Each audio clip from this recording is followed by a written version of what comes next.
வைரமுத்து அவர்கள் மேல 13 பெண்கள் வந்து பாலியல் புகார் கொடுத்திருக்கிறதா சின்மை சொல்றாங்க. அது உண்மையா? அது சின்மை சொல்லியிருக்கு. அது எந்த போலீஸ் ஸ்டேஷனில் வந்து புகார் கொடுத்தாங்கன்னு நமக்கு தெரியல.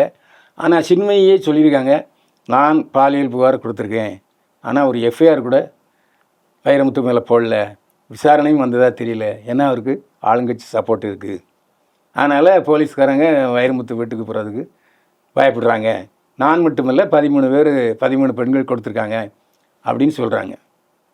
இதில் என்னுடைய சந்தேகம் என்னென்னா, பாலியல் புகார் பண்ணார்ல, பாலியல் பலாத்காரம் பண்ணார்ல, உங்கள் அம்மாவனாலே உன்னை கட்டி பிடிச்சார்ல, எதுக்கு உன் கல்யாணத்துக்கு கூப்பிட்ட? கல்யாணத்துக்கு வைரமுத்து வந்தார், நீயும் உன் புருஷனும் காலில் விழுந்தீங்களே, அதுக்கு என்ன அர்த்தம்? மாட்டிக்கிட்டியா சிம்மை? பாலியல் பலாத்காரம் பண்ணப்பட்ட ஒரு பாலியல் பலாத்காரம் பண்ண நபர் காலில் ஏன் சின்மை விழணும்? இது ஒன்று இருக்குல்ல. நியாயமான கேள்வி. இப்போ நேற்று கூட தான் ஒரு புது நடிகை வந்து வைரமுத்துட்டு வாழ்த்து வாங்கியிருக்கு, தலையில் வச்சு ஆசீர்வாதம் பண்ணுறாரு.